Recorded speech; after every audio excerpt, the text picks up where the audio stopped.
Mutual fund में invest करने वाले लोगों के लिए ये बहुत ही इंपॉर्टेंट न्यूज है। इसमें ये लिखा है कि 88% large cap mutual fund index fund को बीट ही नहीं कर पाए। मतलब अगर हमने इंडेक्स फंड में इन्वेस्ट किया है तो हम 88% IIM वाले हाईली क्वालिफाइड लोग जो म्यूचुअल फंड मैनेज करते हैं उन्हें हरा सकते थे।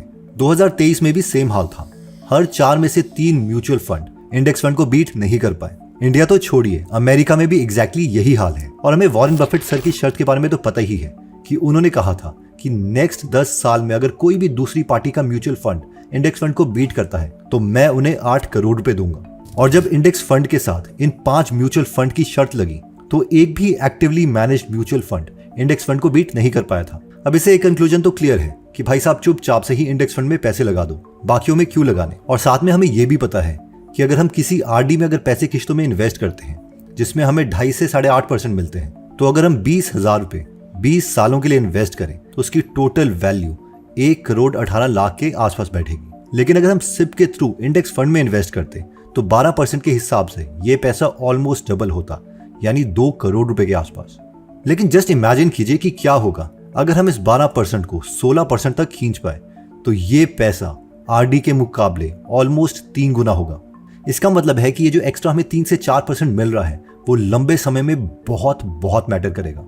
तो सवाल ये है कि RD से 8% से 12% कैसे जाना है, वो तो हमें पता है इंडेक्स फंड के थ्रू। लेकिन 12% को 16% तक कैसे खींचा जाए, इन शॉर्ट इंडेक्स फंड को बीट कैसे किया जाए। अब आप बोलेंगे कि यार अभी तो हमने देखा कि इंडेक्स फंड को तो IIM से पढ़े ग्रेजुएट्स भी बीट नहीं कर पा रहे, तो हम कहां से बीट करेंगे। लेकिन इंडेक्स फंड को बीट किया जा सकता है और वो है खुद इंडेक्स फंड्स की मदद से। इससे पहले कि मैं 3 मेथड शेयर करूं जिससे हम इंडेक्स फंड को बीट कर सकते हैं, हमें यह समझना पड़ेगा कि म्यूचुअल फंड हमारे पैसे एक्चुअल में इन्वेस्ट कैसे करते हैं।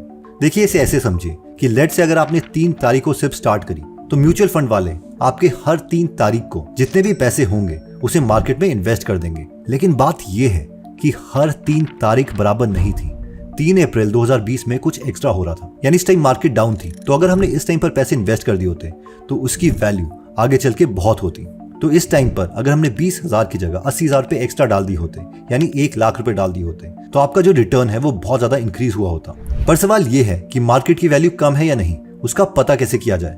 तो इसके लिए हमारे पास 3 स्ट्रैटेजी है, जिसमें सबसे पहली स्ट्रैटेजी आती है RSI स्ट्रैटेजी, यानी रिलेटिव स्ट्रेंथ इंडेक्स स्ट्रैटेजी। देखिए इस स्ट्रैटेजी के लिए हमें सबसे पहले ट्रेडिंग व्यू वेबसाइट पर आना है। उसके बाद हमें यहाँ पर क्लिक करके निफ्टी 50 इंडेक्स स्टार्ट करना है। मैं अज्यूम कर रहा हूँ कि आप निफ्टी 50 में ही इन्वेस्ट करे हो। स्टेप 3 में हमें यहाँ पर आकर मंथ सिलेक्ट करना है क्योंकि हम लॉन्ग टर्म इन्वेस्टर हैं। उसके बाद इंडिकेटर में हमें RSI सिलेक्ट करना है, यानी रिलेटिव स्ट्रेंथ इंडेक्स, जिससे ये चार्ट आपको स्क्रीन की बॉटम में दिखने लग जाएगा। उसके बाद हमें RSI की सेटिंग्स में आना है और RSI की लेंथ 2 सिलेक्ट करनी है। देखिए RSI क्या होता है कि वो नॉर्मली 0 से लेके 100 तक वेरी करता है और नॉर्मल ट्रेडिंग कन्वेंशन के अकॉर्डिंग हमें 30 और 70 में बाइंग और सेल सिग्नल मिलते हैं। लेकिन इस पर्टिकुलर स्ट्रैटेजी में हमें सिर्फ उस मंथ की SIP को इंक्रीज करना है जब इसकी वैल्यू 10 से भी कम हो। फॉर एग्जाम्पल हम यहाँ पर देख सकते हैं कि यहाँ पर इसकी वैल्यू 9.96, 9.3, 8.71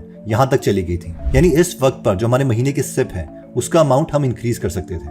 वैसे ही अगर हम यहाँ पर देखें तो यहाँ पर भी 9.33, 8.71 तक इसकी वैल्यू गई थी और यहाँ पर भी हम अपने SIP के अमाउंट में पैसे ज्यादा डाल सकते थे। अगेन सेम चीज जून 2022 के आसपास भी हुई है, जहाँ पर इसकी वैल्यू 9.33 के आसपास गई। इन शॉर्ट नॉर्मल SIP के साथ साथ जब भी मार्केट में डिप आ रहा है उस वक्त हम उसी इंडेक्स फंड में ज्यादा पैसे इन्वेस्ट कर रहे हैं ताकि हमें ज्यादा यूनिट्स मिले और जो हमें एवरेज रिटर्न मिल रहा है 12% के आसपास उसे आगे खिसका सके। मार्केट में डिप को पता लगाने का दूसरा तरीका है वॉरेन बफेट इंडिकेटर, जो कि खुद वॉरेन बफेट सर ने दिया है। इसके लिए हम गुरु फोकस वेबसाइट में आ सकते हैं और यहाँ पर देख सकते हैं कि इस वक्त मार्केट सस्ती है या महंगी। तो वॉरेन बफेट के इंडिकेटर के अकॉर्डिंग हमें मार्केट कैप को GDP से डिवाइड करना पड़ता है और अगर इसका रेशियो 64% से कम आता है, यानी 0.64 से कम आता है, तो उस वक्त पर मार्केट बहुत ही सस्ती है और इस वक्त पर हम अपनी SIP तो चलने देंगे लेकिन एक एक्स्ट्रा अमाउंट इसमें इन्वेस्ट कर देंगे। अगर ये वैल्यू 82% और 100 के बीच में है तो मार्केट फेयर वैल्यू है, यानी नॉर्मल SIP चलने देंगे। और ये वैल्यू अगर 100% से ज्यादा है तो भी हम SIP के अलावा बाकी पैसे अभी इसमें इन्वेस्ट नहीं करेंगे। तो ये जो वेबसाइट है गुरु फोकस, ये लाइव अपडेट होती है और इसके अकॉर्डिंग अभी जो रेशियो चल रहा है वो है 97.71% और अभी मार्केट फेयर वैल्यूड है, यानी जो नॉर्मल SIP है वो हम चलने देंगे। इसी वेबसाइट में हम देख सकते हैं कि वॉरेन बफेट इंडिकेटर को और एक्यूरेट करने के लिए इन्होंने डिनोमिनेटर में कुछ चेंज किया है। यानी रेशियो का जो फॉर्मूला है वो लिया है total market cap divided by GDP plus total assets of central bank, और उसके अकॉर्डिंग अभी मार्केट सस्ती है या महंगी वो हमें इससे पता चलेगा। लेकिन इस फॉर्मूले के अकॉर्डिंग भी अगर अभी हम देखते हैं तो मार्केट फेयर वैल्यूड है, यानी हम सिप में एक्स्ट्रा अमाउंट अभी नहीं डालेंगे। डिप को पता करने के लिए तीसरा तरीका आता है पीई रेशियो। तो नॉर्मली पीई रेशियो जो है वो मार्केट के सेंटिमेंट को बताता है। अगर पीई रेशियो की वैल्यू ज्यादा है इसका मतलब है कि मार्केट बहुत ही खुश है, यानी एक्चुअल में जो शेयर की वैल्यू होनी चाहिए उसके वो उससे ज्यादा पैसे देने को तैयार है। और अगर निफ्टी 50 की पीई की वैल्यू कम है तो इसका मतलब है कि मार्केट थोड़ी डरी है और वो अच्छी चीज को भी सस्ते दाम में बेच रही है, और इसी वक्त पर हम अपने सिप के साथ थोड़े एक्स्ट्रा पैसे डाल सकते हैं। प्राइम इन्वेस्टर वेबसाइट के अकॉर्डिंग अगर पीई की वैल्यू 14.6 से 21.8 के बीच में आती है तो मार्केट थोड़ी सस्ती है और इस टाइम पर थोड़ा इन्वेस्ट किया जा सकता है।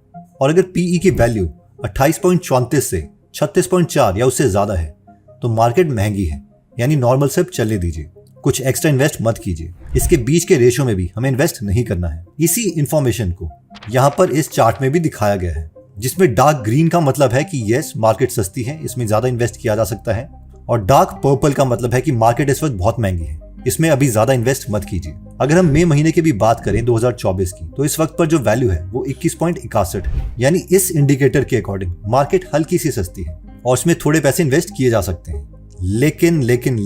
लेकिन ऑब्वियसली हमें यह डाउट हो रहा होगा कि हमने 3 इंडिकेटर्स देखे। पीई इंडिकेटर के अकॉर्डिंग मार्केट हल्की सी सस्ती है, बफेट इंडिकेटर के अकॉर्डिंग फेयर वैल्यूड है, और आरएसआई इंडिकेटर के अकॉर्डिंग इसकी वैल्यू 54.42 है, यानी यहां पर भी हमें बाइंग सिग्नल नहीं मिला है। तो अब कंफ्यूजन आती है कि ये तीनों इंडिकेटर अगर हमें अलग अलग सिग्नल दे रहे हैं तो क्या ये डिप है कि नहीं और इसमें इन्वेस्ट करना चाहिए कि नहीं। तो देखिए इसे ऐसे समझिए, इन्वेस्टमेंट वर्ल्ड में जो इन्फॉर्मेशन है वो एक स्पेक्ट्रम की तरह है। एक वैल्यू के बाद हमें एग्जैक्टली पता होता है कि यहाँ पर तो हमें नहीं खरीदना है, और कई बार ऐसी सिचुएशन होती है जहाँ पर हमें एग्जैक्टली पता होता है कि हाँ ये तो खरीदना ही है, जैसे कि 2008 में हुआ था, कोरोना के टाइम में हुआ था, एक्सेट्रा। लेकिन बीच में जो इन्फॉर्मेशन है वो ब्लरी है, यानी डेटा जो है वो इनसफिशिएंट है, और इस वक्त पर हम इसे नो ही कंसिडर करें तो बेटर रहेगा। ऑल्दो अगर 3 में से 2 इंडिकेटर हमें बोल रहे होते कि मार्केट थोड़ी सस्ती है और हमारे पास एक्स्ट्रा पैसे भी पड़े होते तो शायद हम इसमें इन्वेस्ट कर सकते थे। इस चीज को हम ऐसे भी समझ सकते हैं कि एक घर की कीमत लेट से 1 करोड़ रुपए है और हमारी पेइंग कैपेसिटी 80 लाख रुपए है, तो हो सकता है किसी वक्त पर वो लैंडलॉर्ड उस 1 करोड़ के घर को